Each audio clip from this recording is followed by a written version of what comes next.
Good evening, and thanks for joining tonight's TI Technology webinar hosted by Texas Instruments, where tonight we're going to take a look at some AP Calculus review points, Part 2. We already did a Part 1 about 2 weeks ago. We see that there are a lot of people joining us tonight for the first time, so we'd like to offer a special welcome if this is your first TQ Professional Development webinar, and also like to thank everyone who has completed the poll on the right side of your screen. My name is Mike Houston, and I'm the moderator for this event. I teach algebra and calculus near Pittsburgh, where I use TI technology to make tough-to-teach, tough-to-learn concepts accessible to all my students. I'm really excited to be joined tonight by 3 panelists, Vicki Carter, Steve Kokoska, and Tom Dick. Vicki has been teaching high school math for 40 years and currently serves as the math department chairperson at West Florence High School. She is co-chair of the AP Calculus Development Committee and serves as a question leader at the AP Calculus Reading. Vicki has served on TI-Nspire authoring teams and has presented at many international, national, and regional conferences in the areas of technology, calculus, and statistics. Thanks so much for being with us, Vicki. It's a pleasure to be here tonight. And Steve received his undergraduate degree from Boston College and his master's and PhD from the University of New Hampshire. Steve just completed his term as chief reader for the AP Calculus Reading and member of the Development Committee. Steve has written several graphing calculator manuals to accompany statistics and pre-calculus texts, and is co-author of the CRC text, standard probability, and statistics tables and formulae. He has given numerous presentations on graphing calculators and AP Calculus at College Board workshops, the T-Cube International Conference, AP National Conference, NCTM, and to area high school students and teachers. The second edition of his introductory statistics text was published in January of 2015, and he is currently working on an AP Calculus text. So Steve, thanks so much for being with us. And Steve, just so you know, you're muted.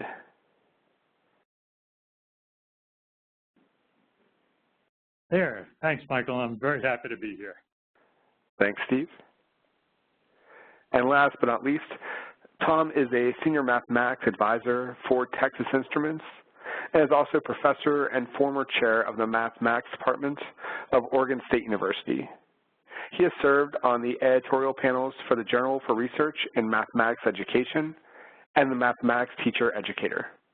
He remains active in the College Board's Advanced Placement Calculus program and has previously served as chair of the AP Calculus Test Development Committee. Tom, thanks so much for being with us tonight. Thanks, Michael. It's great to be here. We're expecting a large crowd, so your audio is muted. Feel free to send questions using the Q&A window on the right side of your screen. This session is being recorded, and as a reminder, we'll provide a link to the event certificate of attendance at the conclusion of the webinar.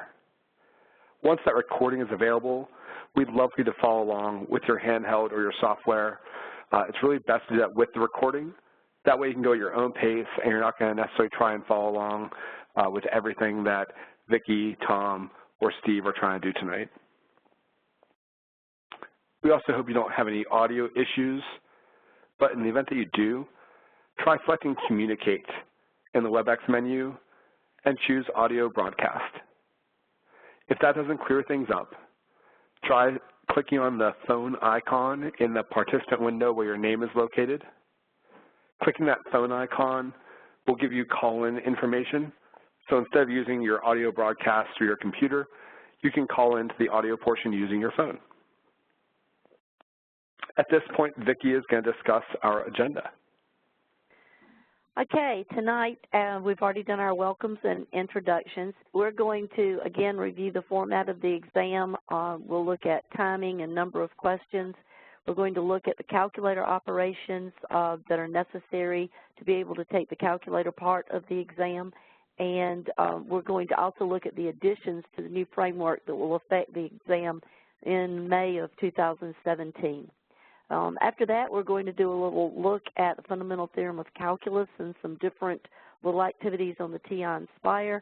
We're then going to look at a couple of problems, or at least one problem, that we're going to work through on both the Nspire and the TI-84.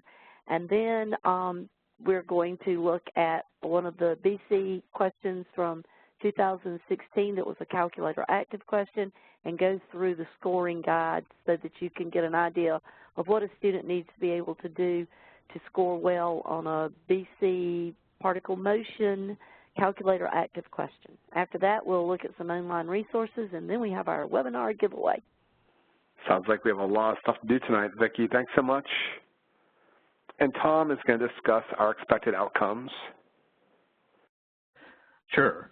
Well, we want to make sure people are familiarized with the format and the instructions for the AP exam, and especially some of the changes that are going into effect this year in terms of topics, and Vicki will be discussing those.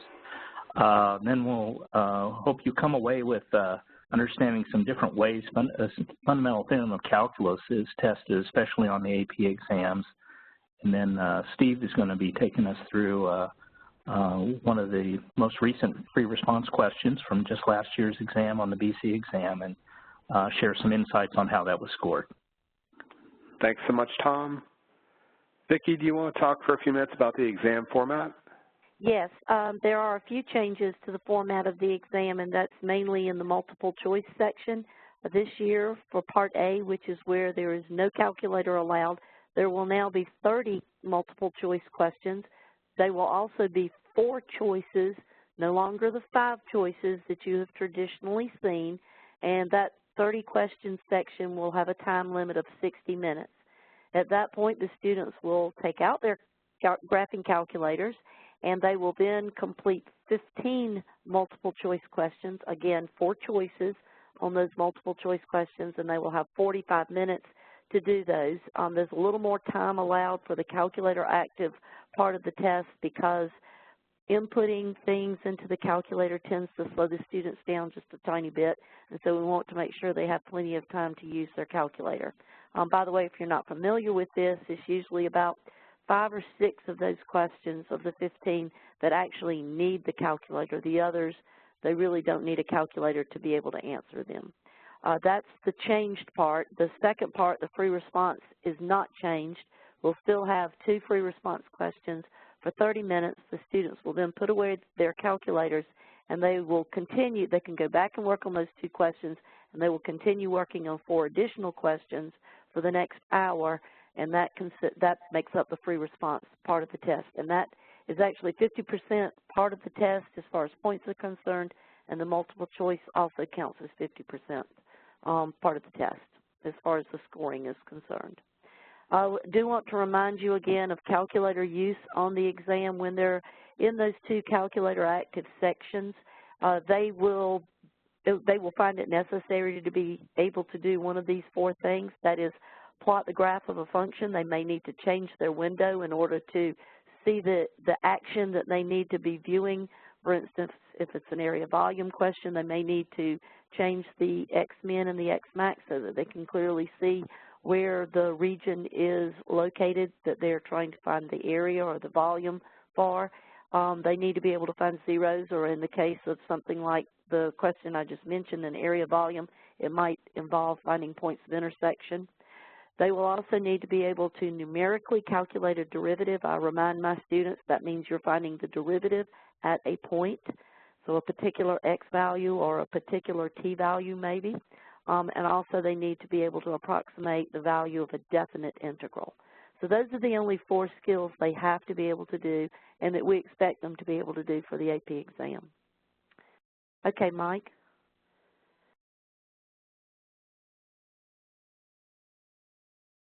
It's all yours, Vicki.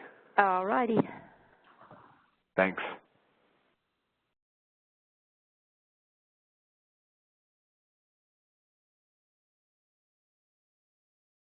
Okay, Tom, are you ready to do your thing?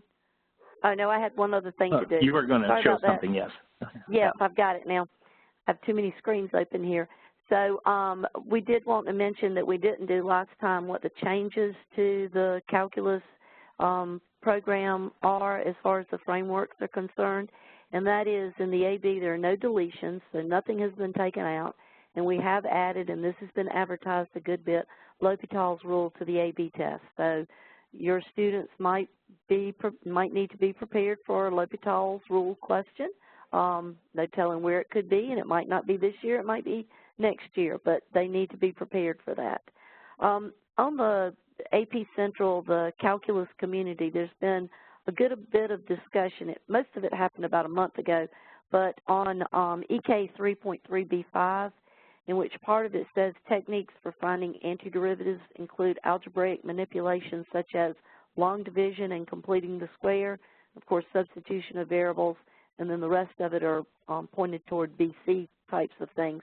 This long division and completing the square brought forth a lot of discussion. I have always taught those topics and expected my AB students to be able to do them, but I think that took a few teachers by surprise that this possibly could be on the exam. So you do need to talk about that a little bit with your students.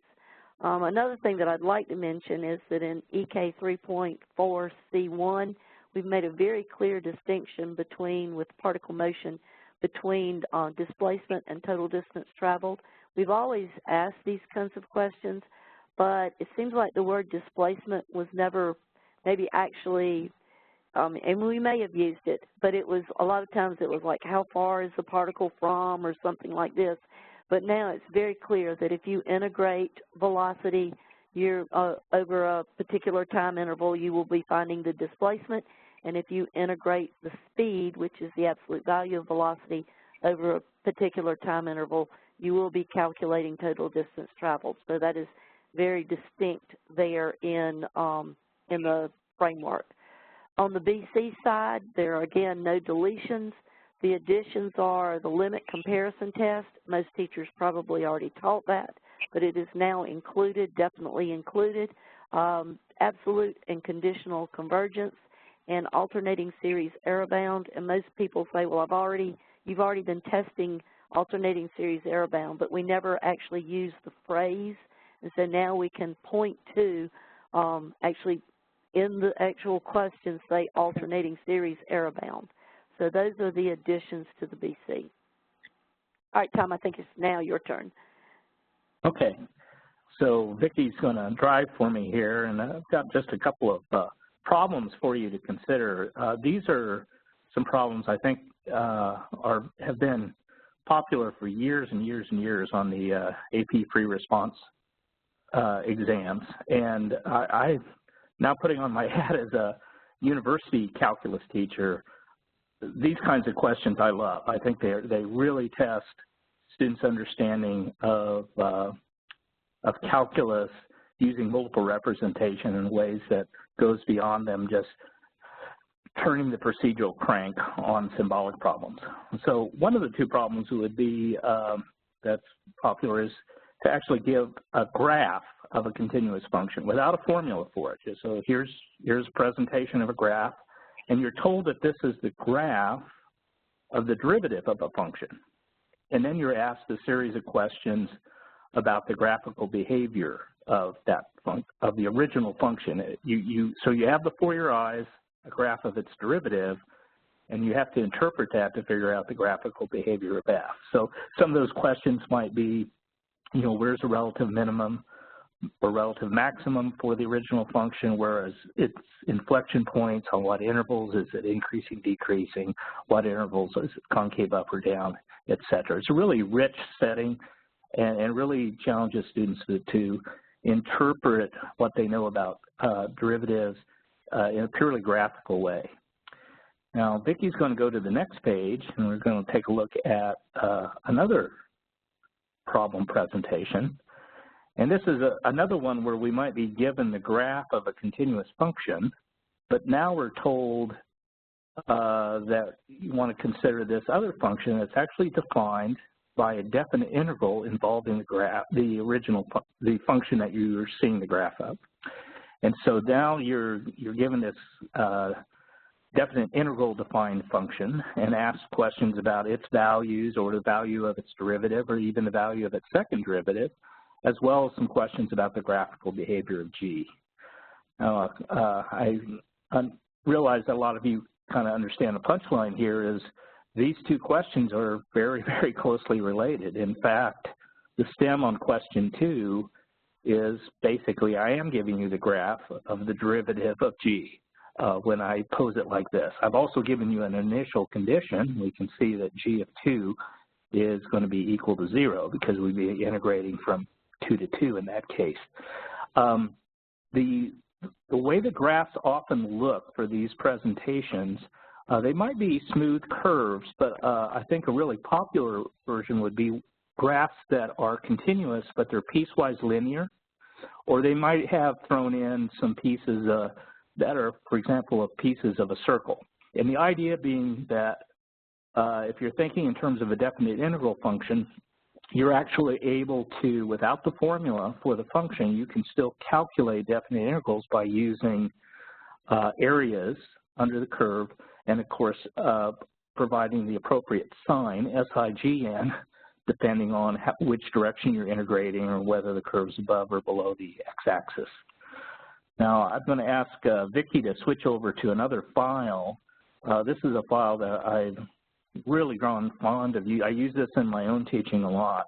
It's a file that was created on TI-Nspire, and it's basically made a dynamic version of one of these piecewise linear functions, and is a chance to explore these definite integral and fundamental theorem ideas dynamically.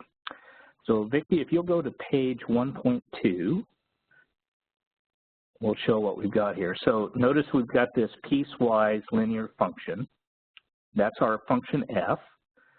And we set up a function a of x, which is the integral from a to x, f of t dt.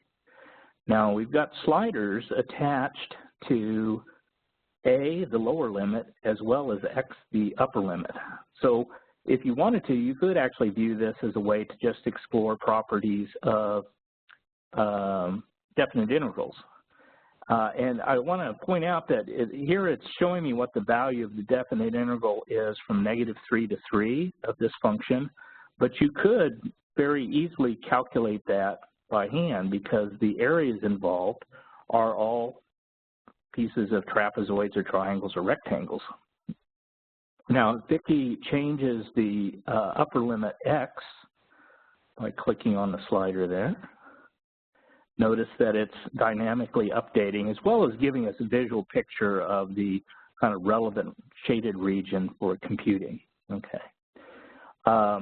She can also control the lower limit of integration A.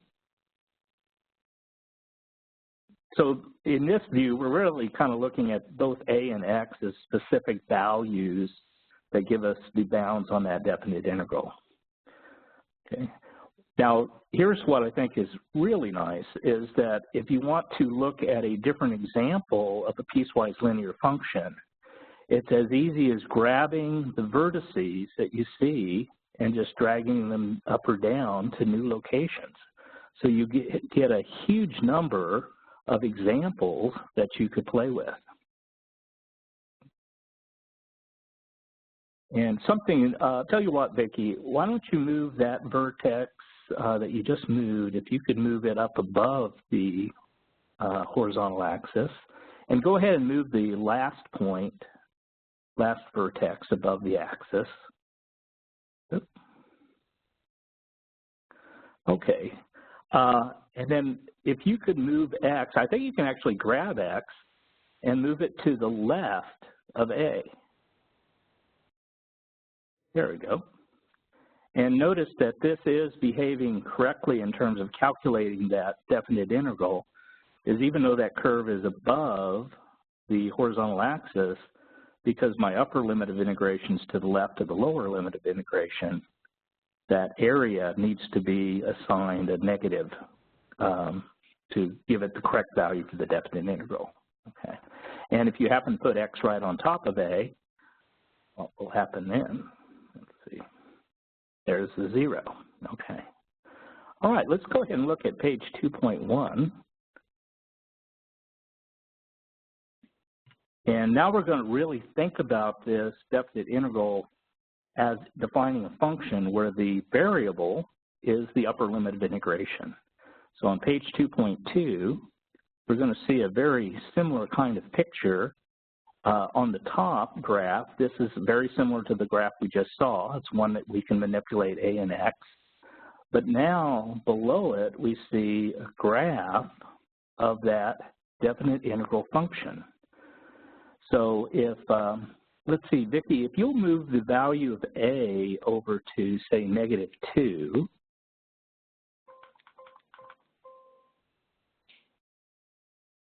there, and move, say, X over to 0, okay, notice that for that particular definite integral, the areas of those shaded regions are going to cancel each other out because one is assigned a positive value, one's assigned a negative. And notice that corresponds to the value of X. When X is 0, if our lower limit is -2, the value of my definite integral function should be 0. So that lower graph is going through the y value 0 there. And we can see that it'll become negative. Let's see, where will there be a local minimum for my definite integral function? Well, if we think of the red graph as being the graph of the derivative, it's changing sign from negative to positive at 1. And sure enough, if we look at the graph there, that's where there's a local minimum, which is reflecting the behavior that's indicated by the derivative. Now, for me, personally, this was something I guess I knew for a long time, but it was a real epiphany to see it in a dynamic form, is the definite integral function. It doesn't matter where you put the lower limit A,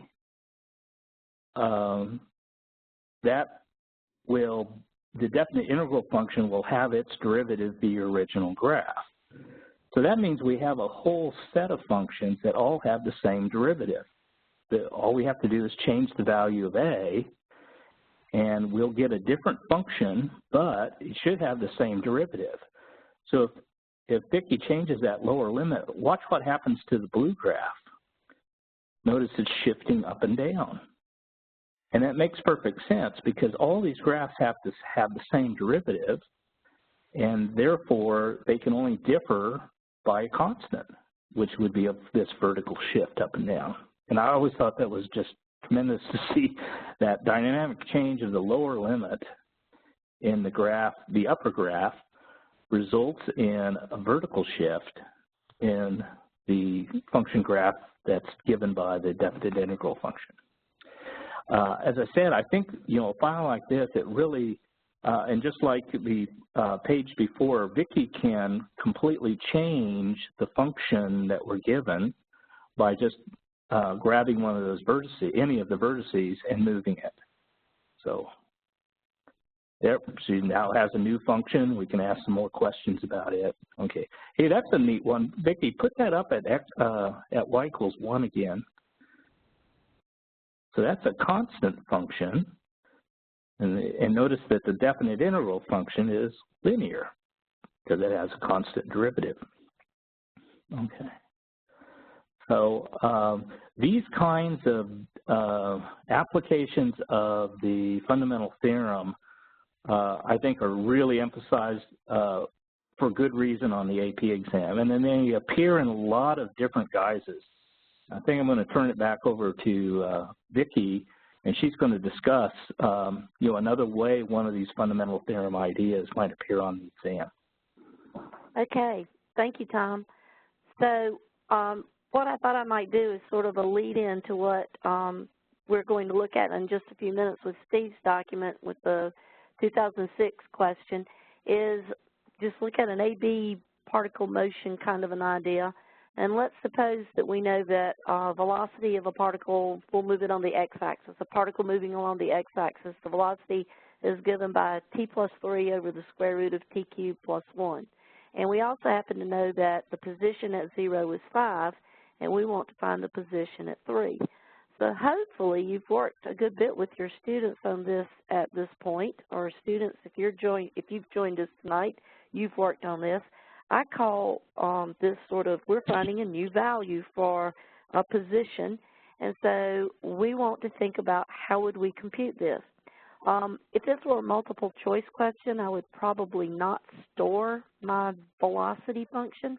But let's suppose this is part of a free response question and this velocity is in the stem of the question and you're going to use it multiple times. And so I would advise students to store this into their calculator. And the way that they can do this is go to Menu, and it's under Actions, and it's actually the first thing. It's called Define. We're defining a function. And so I would define, and with the TI-Nspire, I really encourage the students to use the same variables that we have on the test. So I would actually say V of t is equal, and then I would get my fraction template by doing control divide. That's the quick way of doing it. There are multiple ways of doing it. And then enter my numerator, t plus 3, and then I will click on the down arrow to go to the denominator. And now I want a square root of t. I need my exponent cubed, and I have to remember to get out of the exponent. So I right-click and plus 1. And if I hit enter, it's just going to say done, but it now has stored or defined that function v of t. So my new value, x of 3, is going to be my initial value at 0, which is 5, plus the definite integral.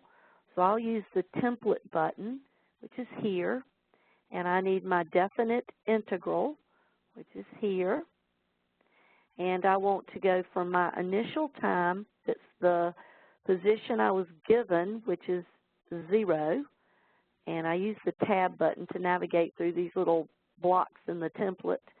And I need basically I need my displacement from 0 to 3. So I'm going to go to the new time, which is where I am trying to find the position of the particle. And of course I should be integrating velocity because I need that displacement. And since I've stored or defined this function v of t, I can just type in v of t. And each time I need to use it on this free response part of the question, I can just type in v of t. Of course, I need to complete my integral here by putting with respect to t, and I click enter. And so my new position at 3 on the x-axis would be 11.7101. Of course, students need to either round or truncate to 3 decimal places to report their answers on the AP exam. So let me also show you this on the 84. This won't take but a few seconds here.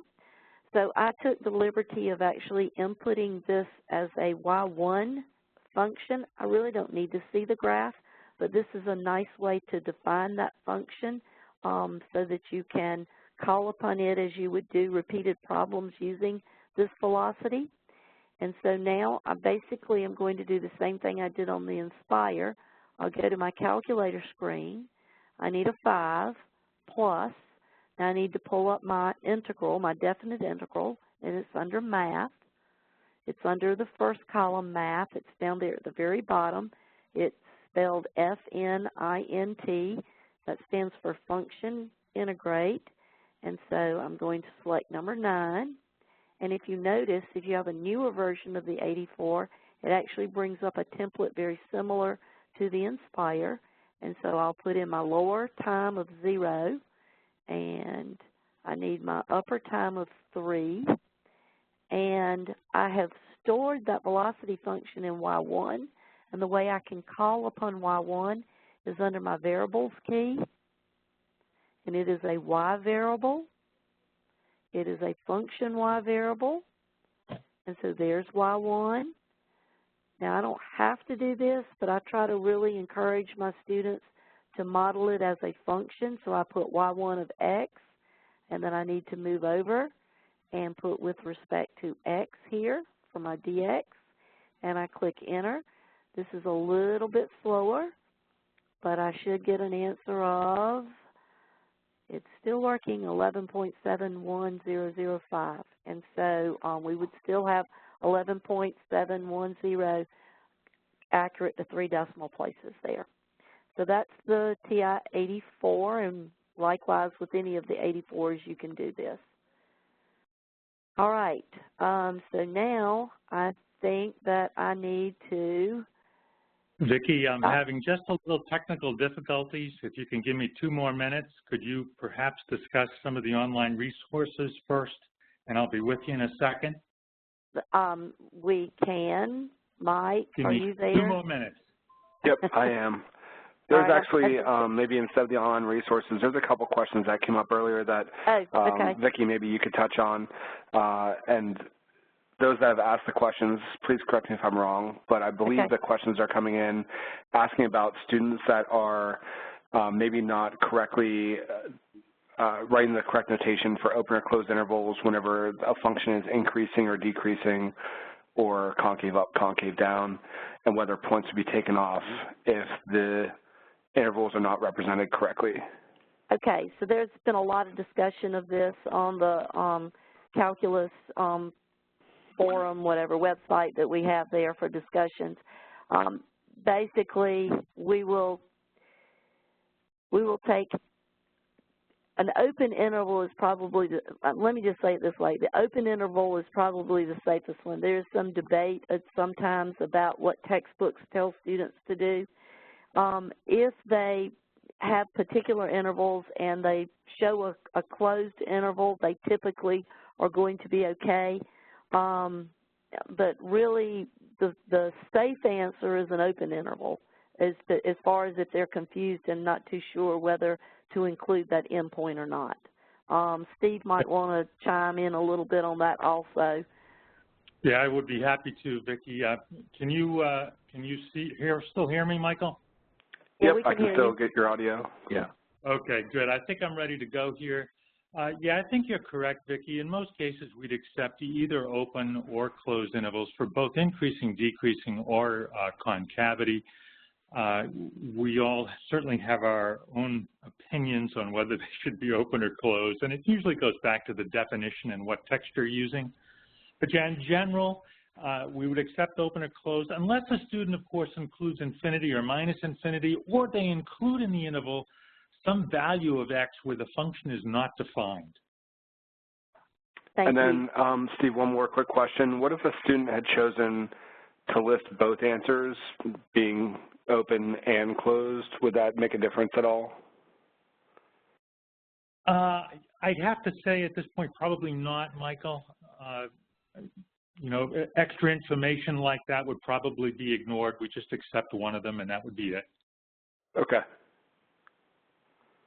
All right, Steve, you have control. Okay. There's also, while he's doing that, there's a question about shorthand. I guess I would be a little cautious about a lot of shorthand notations. I think any math teacher would know the 3 dot symbol, triangle symbol for therefore, and unions. That's a good point. But I would avoid something that's more colloquial, maybe, that's just not as widely accepted. Just be a little bit careful about what they're using. And then last point I want to make, Steve, before you get rolling. Brenda had asked if 11.71004, then do they have to write 11.710, or is 11.71 accepted? No, in general, after the decimal. No, in general, what we would do is ignore any digits beyond 3 to the right of the decimal. If the answer, if the third one is truncated to 2 and the next digit was 0, that would be interpreted as okay. Yeah, that would be fine. Yep, that's correct. Yeah. Great. All right, Steve, I think it's all yours. Okay. All right. I hope you can see that screen. Yep, looks good. As we near the exam here, I think it's very appropriate to go back and take a look at how some of the free response questions were scored last year. This is 2016 BC2. I think this is very appropriate to take a look at, especially in light of what Tom and Vicki just discussed. This is a calculator active question, and I want to remind you that that means that a student may need to use their calculator to answer some of these questions, some of these parts. This was kind of a neat problem in that I think the student actually needed the calculator in all 4 parts. So let's take a look at this one. This is a very unique and I think very good problem. So we have the position of a particle moving in a plane given by the functions x and y. And we really don't know anything about x except its derivative. We don't have an explicit formula for x. And we don't have an explicit formula for y either, but we've got the graph of y. So this is kind of cool. We've got dx dt, and we've got an expression for y. And we also happen to know the initial position of the particle. So part A is asking us for the position of the particle at time t equal 3. B is asking for the slope of the line tangent to the path of the particle at 3. C is asking for the speed of the particle, again at t equal 3. And finally, in part D, which I think gave students the most trouble, find the total distance traveled by the particle from t equals 0 to t equals 2. So this is how the points were allotted in this problem. Part A was worth 3 points. The first point was for the integral, and I'll point out that that does say integral, which means the student needs to put the bounds in there, the lower limit and the upper limit. And if you take a look at the left-hand side here kind of quickly, you will see in that integral that we have written x prime of t dt. The student does not need to write out that expression for x prime. We've given it a name. We've given it a name, dx dt. And in general, if the student tries to copy that, tries to write down that t cubed plus sine 3t squared, it's quite likely that they will make a mistake. And so if we've used a name for a function or a derivative like this, we strongly recommend the student use that name also. The second point in part A was for using the initial condition, in this case of 5. And finally, the third point is for putting this all together and coming up with the answer. Although it does not say it on the right-hand side of the standard, that means that we need the position of the particle. We need both the x and the y coordinate. In part B, we're looking for the slope of the tangent line to the path at 3, and that was worth just 1 point, and really just for the answer, 0.05. But not just a bald answer. That 0.05 can't appear out of nowhere. There has to be some supporting work. Part C was worth 2 points, 1 point for an expression for speed, and I hope that's not misleading. That doesn't mean it can be just some sort of general formula for speed. It has to be applied to our problem. And then 1 point for the final answer. You'll notice on the left-hand side that there are 2 answers given, 2 numerical answers given. One of them is 3 digits rounded, and one of them is 3 digits truncated, and we'll take either one. And finally, in part D, this was worth 3 points, 1 point for an expression for distance, 1 point for knowing that, well, we need to split this up into 2 separate definite integrals. And notice that if the student just started by writing that second line on the left-hand side, that would be worth 2 points, because embedded in there is not only an expression for distance, but also the 2 appropriate definite integrals. And then finally, we expected, of course, the student to go to their calculator, to work out those definite integrals, and to come up with an answer. So I think it's always nice to know who the question team was for this, who was giving the briefing, who was in charge of this one, and our own Vicki Carter was in charge of this problem last year. The general student performance on this problem, students did a pretty good job in parts A, B, and C. I don't want to say these are typical sorts of questions, but I think we've seen some like this before. Part D was a little bit different, where the students had to not only use a graph, but split this up into 2 separate definite integrals, and that was a little challenging. To tie things together with some presentations earlier this evening, there was an application of the fundamental theorem of calculus in Part A. We wanted to make sure that the students did indeed use that initial value. In Part B, many students were able to find the slope of the tangent line. Many did present some supporting work, although that was not necessary here. In Part C, it seemed like most students knew the formula for speed and they knew how to use technology correctly. And in Part D, it seems like most were able to write a single integral for speed, but got kind of stumped after that, weren't quite sure what to do, didn't quite know how to split that up into two definite integrals. So I'm going to take a look at each part in a little bit more detail, take a look at some common errors here, take a look at a little bit more detail at how this was scored so that you can help your students. In part A, which was worth 3 points, the first point, the integral point, has to be our definite integral. Now, often what happens in these problems, in the pressure of a high-stakes exam, students don't put in that differential, that dt. If it's missing or ambiguous, the student cannot receive that integral point unless they have our answer, our x value.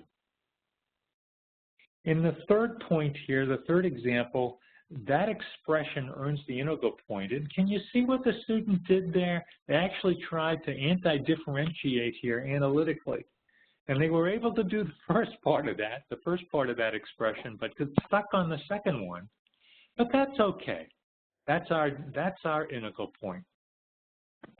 For the initial condition point, well, we want to see that 5 out there, and we actually accepted anything like that expression that says 5 plus the integral 0 to b x prime of t dt, as long as b is between 0 and 4. And I apologize for that last statement down there. That seems a little ambiguous. There were, I guess, several presentation errors here in the way in which students included that initial condition. And I'd like to tie something together with the curriculum framework here. You'll know that 2 of the MPACs involve notational fluency and communication. And I think that I think that the readers will be paying very careful attention to that this year, notational fluency and communication.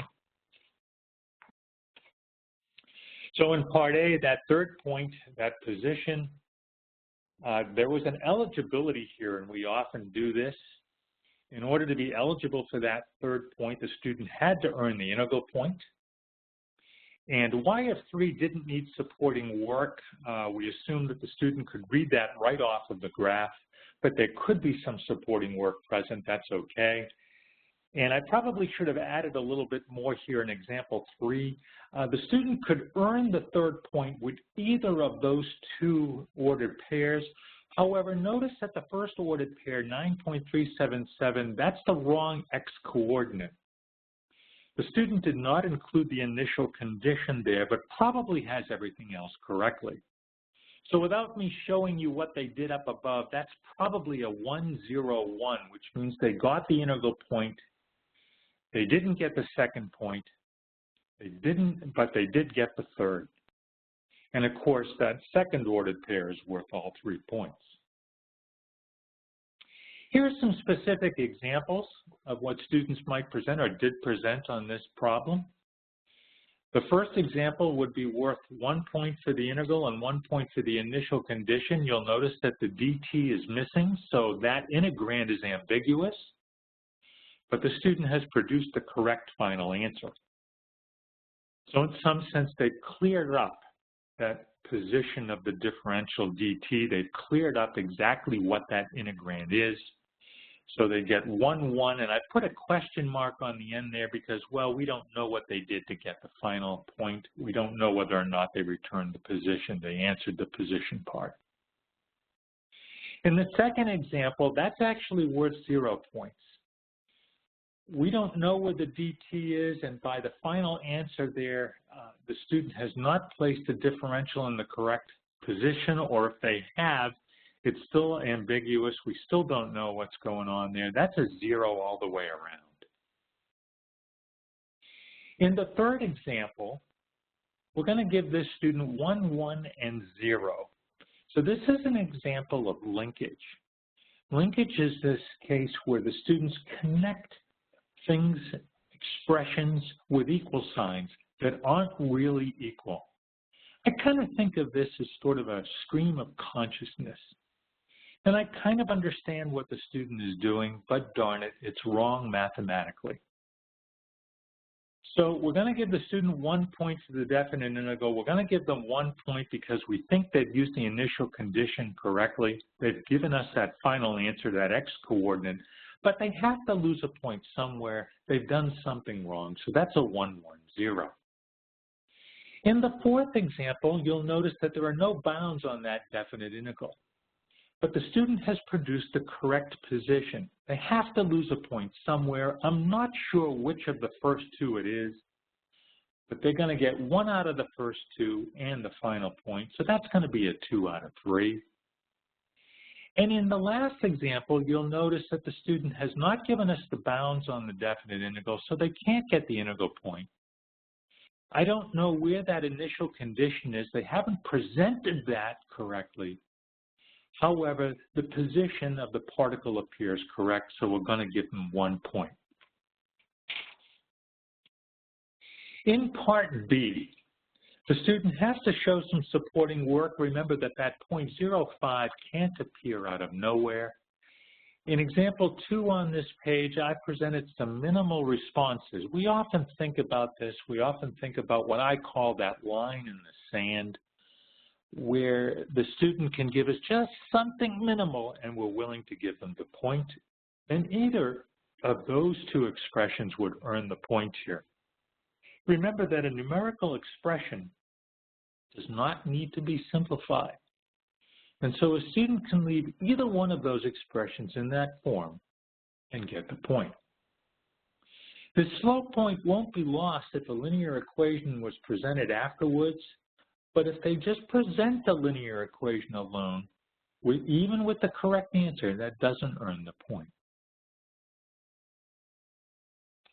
Okay, in Part C, which was worth 2 points, we're looking for an expression for speed. In that first example, that alone does not earn the point, and I think you can see why. It's because it's sort of a general expression for speed with a t in there. What we really want is something in example 2 here. We want that expression for speed with evidence that they're using t equals 3. And that can probably be done in a variety of ways. And the answer point, the student, I want to remind you, could import some incorrect values of dx dt or dy dt. And I want to emphasize that because we do frequently read with the student. I get this question often: what happens if a student makes a mistake in Part A and they bring that into Part B? I want you to know that we make every effort to read with the student and give them the benefit of the doubt, especially if they're doing some good calculus work. So here are some examples of Part C. That expression alone right there in example 1 would earn both points. In example 2, that would earn 1 of the points. That minus 1/2 in the second expression there squared is incorrect. And in example 3, that would also earn both points. There's an expression for speed there involving t equals 3, and that's the correct numerical answer. And finally, in Part D, I apologize for this. This slide looks a little complicated. I think that this was a difficult problem for the readers to score. I think there was probably a lot of writing here by students, and this is where I believe they settled here. Remember that we're going to give the students 1 point for an expression for distance. So that first point can be scored in a variety of ways. If the student gives us either one of those first 2 expressions in that first example, where that starred expression is either one of those values, they would earn that point, that expression for distance point. In example 2, you can see what's happened here. The student has started out by writing 2 separate definite integrals. They recognize sort of right away that they need to split this up into 2 pieces. And they would earn that expression for distance point by having any one of those values where the stars are located. Now, in order to earn the integral point, they must have the correct dy dt in each of those integrals. So you can kind of take a look at example 2 right above that. If they've got the correct expression for dy dt in each of those, they'll earn the integral point. And then finally, if they put all of this together and enter it correctly in their calculator and return the correct value, they'll earn the answer point. So again, I think that was kind of a hard problem to grade, but I think that readers in general are very compassionate and sensitive to the way that students wrote their answers. And finally, to summarize some of the common errors on this problem, I think that students had a little trouble reading that graph of y. I'm not sure why, but I think they did. I think students had a little trouble distinguishing between y and y prime. I mean, we did give them dx dt and we gave them y. And so I think there was a tendency on some students' part to consider that a graph of y prime rather than y. And I guess for the second time, and maybe even one more time before I'm done, I'm going to emphasize proper and correct notation. So looking at each of the four parts to sort of finish up, in part A, I think there was some use of x prime of 3 instead of the definite integral. Some students actually attempted to find an elementary antiderivative. If we follow the same process in 2017 as we have in the past, what we generally do is if a student attempts to find a symbolic antiderivative where they just can't, even if they make an error, but then realize they need to go back and use their calculator, we won't penalize them for attempting to find a symbolic antiderivative. There was some incorrect use of the initial condition, and I think I showed you an example of linkage and this communication issue. So I'm going to stress again communication. In part B, there were actually some errors where students were finding dx, dy, and actually trying to find the negative reciprocal slope. Not sure exactly why there, but those were some common errors. And in part C, I think there was some indication that students simply didn't know the formula for speed. Could be an issue of maybe some material near the end of the course, and some teachers, some BC teachers just didn't get to it. And in part D, there was some trouble here about how to evaluate a single integral. How do you split that up? I think my interpretation of this is that students weren't aware of some of the properties of definite integrals, which allow you to split this integral up into two parts. And again, finally, I think I'll stress notation once more. So great, I think that's all I have, Michael. I'll try to pass that back to you if I can. Thanks so much, Steve. And while you're doing that, I just want to interject my own personal, if I could summarize my absolute favorite, and I think one of the most important things that AP Calculus teacher can do to help their students get prepared, it would be taking a mock exam of some sort. So for instance, I was able to recently download from AP Central a practice exam from 2015, and I gave that to my students to take over break, asked them to carve out the 4 hours that they're going to need to really kind of get a feel for what it's like to sit for an exam like this for that number of hours, time themselves correctly, because I think it really kind of changes things as opposed to just going over some problems in class. I think that's also important, but I want my students to kind of get a real feel for what this is going to be like on May 9th. As we begin wrapping things up tonight, if you have any last-minute questions for Tom, Steve, or Vicki, please try to get those asked. I know they'll do their best to get those questions answered. Okay, there is one here about, and then this would be sort of like the problem that Tom shared where they were given something like the g of x equals a definite integral from 2 to x of f of t dt, and it's necessary to somewhere make that connection that g prime is actually f. And it's like, what if the student wrote it next to the problem and used it throughout the problem, but it's not written in any part of the problem? typically, for something like that particular case, we do look for it, but I would really encourage your students to write it in the appropriate space. Just have them practice that. Actually print, because it's what Mike just referred to, it's available. You can actually print a copy of a question that gives you the spacing and everything. If you have a audit approved, you can get into the audit approved site, and just encourage the students to write in the appropriate space. They do not need to write it each time in each part, like Part A, Part B, and Part C. They just need to establish that relationship the first time in Part A. I hope that kind of answers the question.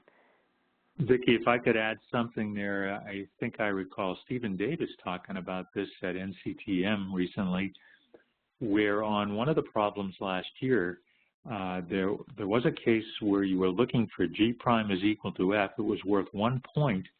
And I think that's a very unusual case where readers were looking all over the page through all 4 parts for that one particular issue, one particular statement. Is that correct?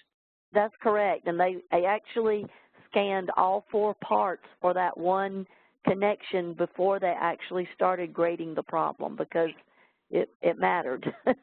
Yeah, I think that makes it a little bit more difficult to read, to score. But yeah, I think that's unusual. Yeah. Great. Okay, thanks so much. Yeah, there's one more quick question I think I can answer fast. It's about the limit summation definition of a Riemann sum. Is it now being tested on the AB exam?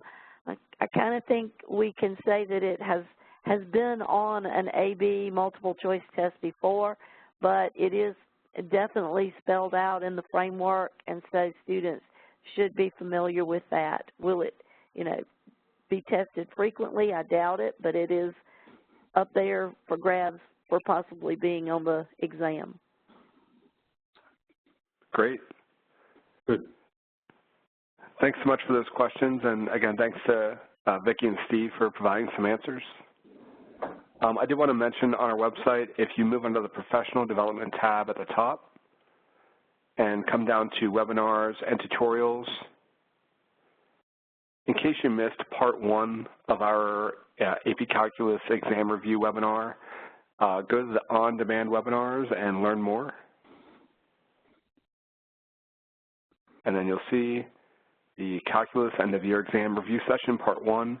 You can download a link to the recording, review the documents that were used for that particular webinar, and also receive a certificate for that webinar as well. So if you haven't checked that out, it's a good thing to look at. I know some people have talked to me about the fact they're actually reviewing this with their students. I don't think that's a bad idea either.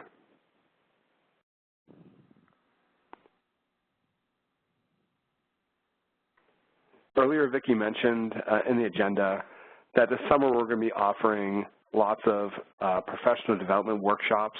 We have over 50 across the United States in tons of different areas, some focusing on technology like the TI-Nspire or TI-84 plus CE, some focus on concepts, some focus on STEM, and some new products offered by Texas Instruments. But regardless, they're usually either 1, 2, or 3 days of really high-quality professional development. So if you're interested in learning more, please visit our website. As Vicki mentioned, though, we are going to be giving away to one lucky winner a TQ'd Professional Development Summer Workshop registration. And tonight's lucky winner is Mariana Posia. So Mariana, congratulations. We'll be in touch over email in the next couple days to give you a little more information. But we hope to see Mariana there as well as everyone else. To receive a certificate of attendance for tonight's webinar, please click the link in the chat window, which is coming up real soon. There we go. Also listed is a link for the documents that were used tonight. Many of you had asked about those as well. If for whatever reason these 2 links aren't working for you tonight, have no fear, you'll automatically get a follow-up email, and the follow-up email will be a link to the recording, the documents, and the certificate. And if you're watching this on demand, please feel free to copy that link into your favorite browser to receive your certificate. Thanks so much, Tom, Vicki, and Steve for everything you shared tonight and answering questions. I really appreciate it. I know that we're just over 2 weeks away from the AP Calculus exam, so timing is everything. So thanks so much. Thank you, Mike. Great. Thank you. Thank you. And thanks, everyone, for joining us tonight. And we hope to see you back online really soon. Have a great night.